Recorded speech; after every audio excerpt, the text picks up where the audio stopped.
Good morning, dear students. In earlier video, I have explained you the chapter 13, sharing our feelings. Today we will do some exercise based questions. The first question in page number 88. Seema's father reads the newspaper aloud to her nani. How do you help old people? आपको बताना है बच्चों, जैसे सीमा के जो father थे वो उसकी नानी के सामने ज़ोर ज़ोर से क्या पढ़ते थे? Newspaper.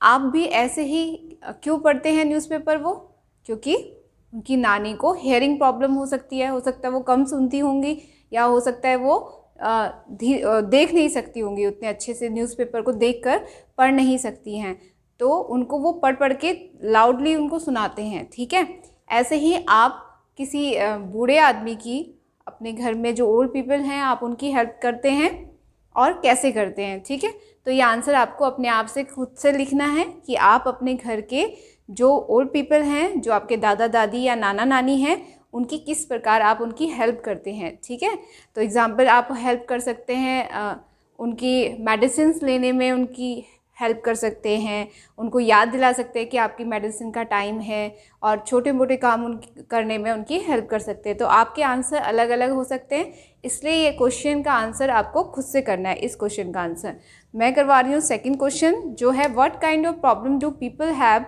In old as.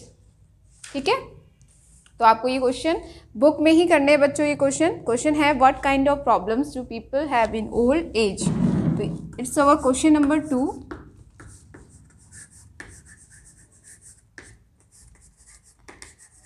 What kind of problems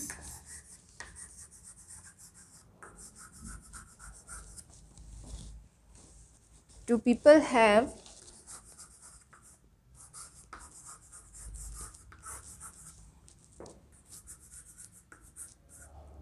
in old age? Right? In old age.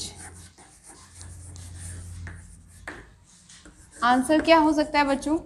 क्या क्या प्रॉब्लम्स होती हैं ओल्ड एज में? बूढ़े होने पर क्या क्या प्रॉब्लम्स आती हैं? कुछ हेल्थ प्रॉब्लम्स आ जाती है ना, तो उनमें क्या क्या हैं? चलो लिखते हैं आंसर। फर्स्ट है, they sometimes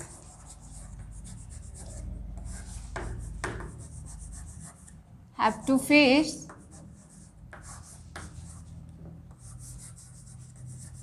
pain in their bones.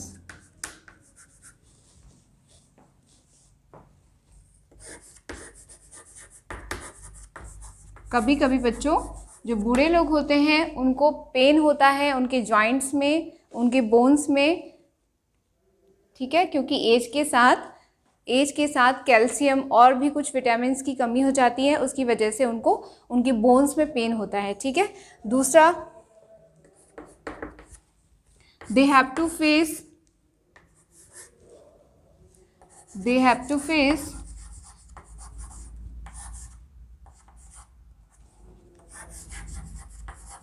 hearing issues. सुनने में उनको कुछ प्रॉब्लम्स हो सकती हैं, and lack of eyesight.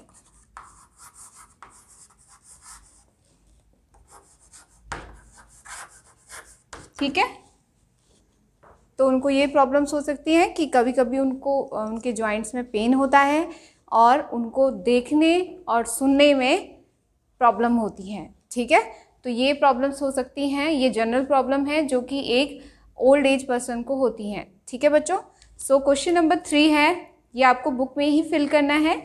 How does Ravi भैया come to know so many things without seeing.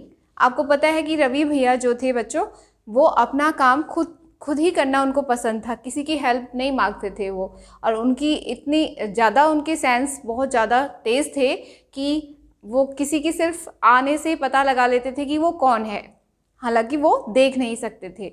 इसके बावजूद भी वो अपना सारा काम खुद से करते थे। तो इसका आंसर आपको लिखना है कि आपको क्या लगता है कि कैसे रवि भैया जान जाते थे बिना देखे। तो क्वेश्चन नंबर 3 है, हाउ डज रवि भैया come to no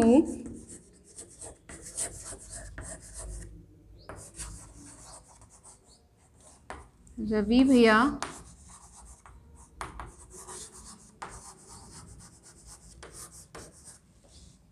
come to know so many things without seeing.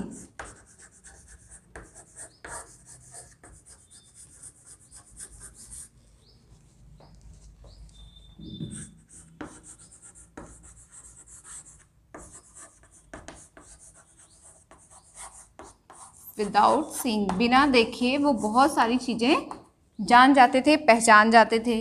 तो कैसे?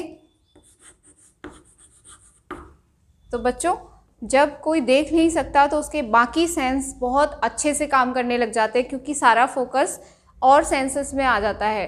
तो अगर हम देख नहीं सकते, अगर आपको थोड़ी देर के लिए अगर आपकी आंखें बंद कर दी जाएं, तो आप क्या करोगे? आप सारा फोकस किस में लगाओगे? सुनने में। ठीक है, ताकि आप सोचोगे कि जो भी आवाज़ आए मैं उसकी हेल्प से ही आगे बढ़ूं, या कुछ भी काम आप उससे करोगे। तो सारा फोकस हमारे हेयरिंग में हो जाता है। तो उनके सेंस, हेयरिंग सेंस बहुत अच्छे थे, जिसकी वजह से वो किसी के सिर्फ आने से पहचान जाते थे कि ये पैरों की आवाज़ सुन के या फिर कुछ और आवाज़ों को पहचान कर वो जान जाते थे कि कौन आया है। ठीक है बच्चों, तो इसका आंसर होगा बिकॉज he has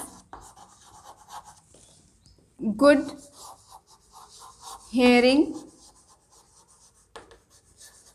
skill। ठीक है, इसका आंसर होगा क्योंकि उनकी सुनने की जो क्षमता थी बहुत अच्छी थी। ठीक है, वो सारा फोकस सुनने में लगाते थे, इस वजह से बिना देखे भी वो पहचान जाते थे चीज़ों को। तो बच्चों, ये हैं 2 क्वेश्चंस के आंसर। आगे करते हैं। So students, here is your next question. Have you ever needed a stick? Why? क्या आपको कभी किसी स्टिक की ज़रूरत पड़ी है और क्यों? आंसर आपका अलग हो सकता है। यहाँ पर मैं जो आंसर लिख रही हूँ वो ये है, Yes, once I needed a stick to pluck fruit from a tree.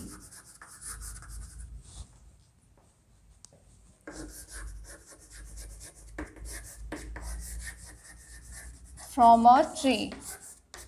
हाँ, मुझे एक बार पेड़ से फल तोड़ने के लिए स्टिक की ज़रूरत पड़ी थी। ठीक है, ये आंसर आपका चेंज हो सकता है। आपने कैसे किसी स्टिक को कब यूज़ किया है वो आप यहाँ पे लिखेंगे। ठीक है, next question, can you think when you need a stick? आपको लगता है कि कभी आपको स्टिक की ज़रूरत पड़ सकती है? Yes, we may need a stick. बताइए किस किस काम में हम स्टिक को लेते हैं, स्टिक की हेल्प लेते हैं हम? To climb a tree, mountain और stairs, right? To climb a tree, mountain और स्टेयर्स। ठीक है, हम किसी पेड़ में चढ़ने के लिए, पहाड़ में चढ़ने के लिए या सीढ़ियों में चढ़ने के लिए स्टिक का यूज़ कर सकते हैं। ठीक है बच्चों, next question, how do we help those people who can not see? आप कैसे किसी ऐसे व्यक्ति की मदद कर सकते हैं जो देख नहीं सकता? सोचिए कैसे कर सकते हैं आप। ये तो सभी को पता है, उनको रोड क्रॉस में मदद कर सकते हैं और सीढ़ियाँ चढ़ने में मदद कर सकते हैं, है ना? तो आंसर होगा by helping them cross the road and climbing the stairs. We can help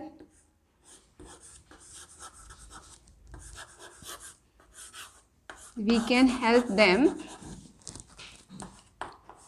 in crossing road or climbing stairs.